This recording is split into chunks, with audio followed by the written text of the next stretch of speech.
So hi everyone, যেহেতু আইবিপিএসের ক্ষেত্রে IBPS clerk ও pure date announce হয়ে গেছে, তাই ভাবলাম তোমরা যারা যারা প্রিপারেশন নিচ্ছ তাদের জন্য বেসিক কিছু ডিটেলস শেয়ার করে দিই। যারা তোমরা জানো তারা ভিডিওটা স্কিপ করে যেতে পারো, আর যাদের এই বেসিক ইনফরমেশনগুলো জানা নেই তারা ভিডিওটা শেষ অবধি দেখো।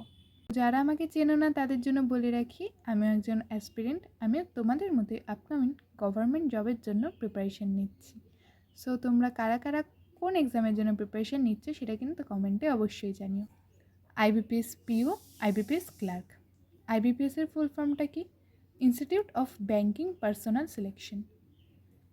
ব্যাংক এটা একটা নিজস্ব সিলেকশন প্রসেস, যেটা দুটো এক্সাম হয়, একটা প্রবেশনারি অফিসার আর একটা ক্লার্কের ক্ষেত্রে। এটাকে সিএসও বলা হয়।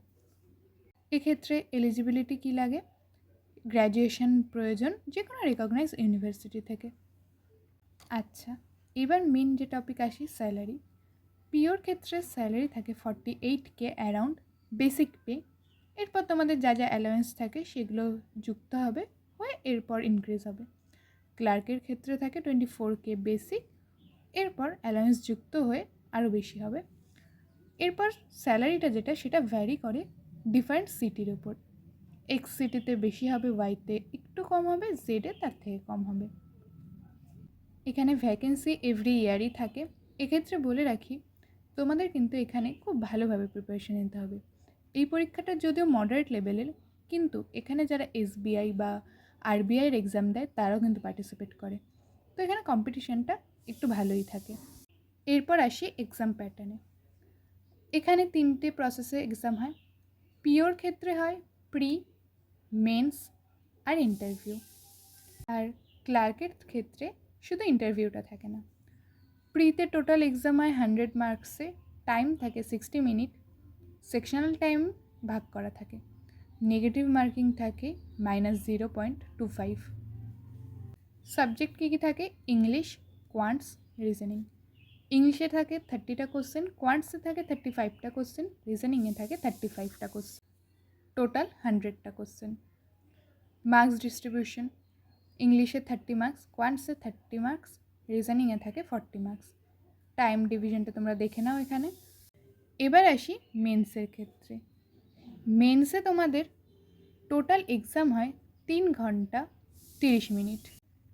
টোটাল মার্কস থাকে 225, যেখানে অবজেক্টিভ থাকে 200, 25 নম্বর থাকে ডেসক্রিপটিভে।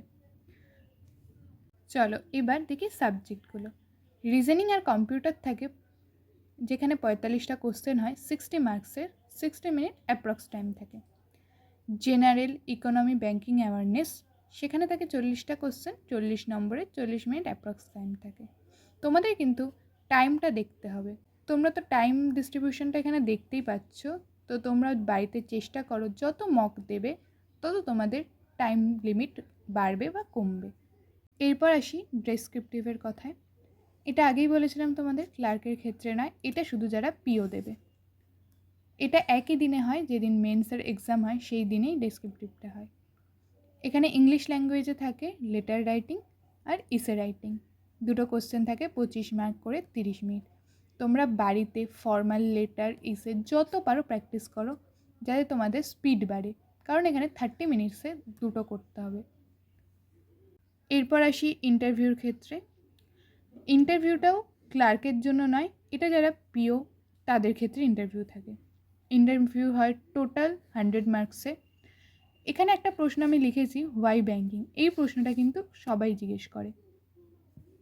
আমি কনফার্ম বলছি না যে তোমাদেরও জিজ্ঞেস করবেই, বাট এই প্রশ্নটা থাকে, তোমরা এটা জেনে নেবে নিজেরা যে তোমরা কেন এই ব্যাঙ্কিং ফিল্ডে আসছো। আরও এখানে তোমাদের যথেষ্ট নিট অ্যান্ড ক্লিনভাবে যেতে হয়, তোমাদের নিজস্ব হবি, নিজের ব্যাপারে বলতে হয়। এছাড়াও জেনারেল নলেজের ওপর কোশ্চেন করে। তো তোমরা ভালোভাবে যে ইন্টারভিউ মকগুলো থাকে, ইউটিউবে অনেক ভিডিও আছে, সেগুলো একটু ভালোভাবে দেখে যাবে। এরপর আসি যে বিষয়টা, সেটা হচ্ছে ডেট। সেটা অ্যানাউন্স হয়ে গেছে। এটা ক্লার্কের ক্ষেত্রে রেজিস্ট্রেশন স্টার্ট হতে পারে জুলাই আগস্ট থেকে। এখনও ডেট বলেনি, বাট ধরে রাখো তোমরা জুলাইয়ের শেষ কি আগস্টের ফার্স্ট উইকে ডেট অ্যানাউন্স হয়ে যাবে। প্রিয়ের ডেট অ্যানাউন্স করে দিয়েছে অক্টোবরের 10 তারিখ আর 11 তারিখ। মেন্সের ডেট ডিসেম্বরের 27 তারিখ। এটা প্রভিশনাল অ্যালটমেন্ট, যেটা এপ্রিলে হতে পারে, এক্সপেক্টেড, এটা এখনও কনফার্ম জানায়নি, আগে এক্সামগুলো হলে তারপর জানা যাবে। আর পিওর ক্ষেত্রে নোটিফিকেশান আসতে পারে হয়তো আগস্টের দিকে, প্রিয়ের ডেট অ্যানাউন্স করে দিয়েছে, আগস্টের 22-23 তারিখে হবে। আর মেন্স হতে পারে অক্টোবরের 4 তারিখ। তো শেষে ভালো লাগলে অবশ্যই লাইক, শেয়ার, সাবস্ক্রাইব করে পাশে থেকো। আর কমেন্টে কিন্তু অবশ্যই জানিয়ে যেও যারা যারা আইবিপিএসের প্রিপারেশন নিচ্ছ। তো এই যে শেষে তোমাদের সাথে সিলেবাসটা শেয়ার করে দিলাম, এটা হচ্ছে প্রিয়ের সিলেবাস, আর এটা হচ্ছে মেন্সের সিলেবাস। তোমরা চাইলে স্ক্রিনশটও নিয়ে নিতে পারো, লিখেও নিতে পারো। এরপর আসি যে বইগুলো আমি ফলো করি। এই বইটা একটা আমি এখানে নর্মাল মার্কেট থেকে নিয়েছিলাম জাস্ট প্র্যাকটিসের জন্য। তো তোমরা চাইলে এটা নিতেও পারো বা স্কিপও করতে পারো, বাট বলবো আমি বইটা ভালো। আর এরপর আসি ম্যাথসের ক্ষেত্রে। ম্যাথসের ক্ষেত্রে হচ্ছে ভাইরাল ম্যাথসের এই বইটা আমি ফলো করি, যেটা নবনীত স্যারের। এটাই সব রকমের রুল দেওয়া আছে, তোমরা চাইলে বইটা পারচেস করতে পারো, আমি লিঙ্ক দিয়ে দেবো। আর এরপর আসি কোয়ান্টিটিভ অ্যাপটিটিউডের জন্য, এই বইটা আমি নবনীত স্যারেরই ব্যবহার করি। তো তোমরা চাইলে এটার লিঙ্ক আমি কমেন্টে দিয়ে দেবো বা ডিসক্রিপশানেও থাকবে, তোমরা গিয়ে চেক আউট করে নিতে পারো, এই বইটাও খুব ভালো। আর ইংলিশের ক্ষেত্রে আমি যে বইটা ইউজ করি, নিমিষা ম্যামের বই। এখানে গ্রামারের 120টা রুল আছে, আর এই বইটা সব কটা গভর্নমেন্ট কম্পিটিটিভ এক্সামের জন্য একদম বেস্ট।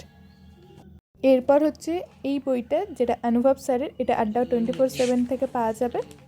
তো এই বইটাও খুবই ভালো, এটা আমি ইংলিশের ক্ষেত্রে ইউজ করি। তোমাদের যদি ইংলিশ খুবই উইক থাকে তো তোমরা দুটো বই পারচেস করতে পারো, আর মোটামুটি যদি তোমাদের ইংলিশ ঠিকঠাক থাকে তোমরা যে কোনো একটা বই পারচেস করতে পারো।